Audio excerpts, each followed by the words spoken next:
Let me give you an example, hopefully, that illustrates how people could vote for Donald Trump and how you people pulling your hair out who can't understand how this is possible, hopefully this will explain it.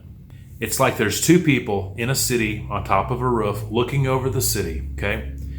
And one person sees there's a fire and he points it out to the other person. The other person gets out the binoculars and can see that the fire's going, and then they see that a fireman is pulled up and they say, oh my gosh, can you see the fireman that they've picked to put this fire out?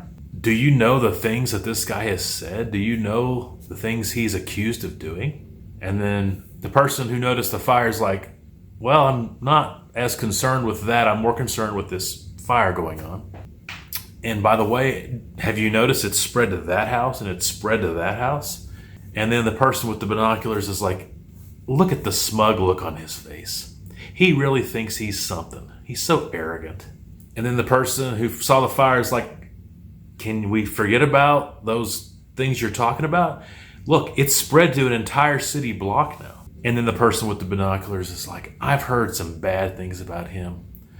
And starts to list all these things.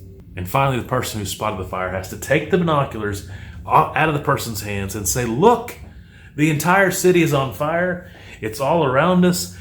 Even the building we're on is about to be consumed. And then the person is shocked. They were so focused on this fireman that they didn't think was a good choice because of his character flaws.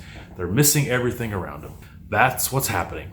Those of you who can't stand Trump are going to vote for Harris. I can almost bet it's because you're just voting against Donald Trump. And all of the things you're for and all the things you're against revolve around Trump and stupid things he said or January 6th. By the way, I don't like those things either.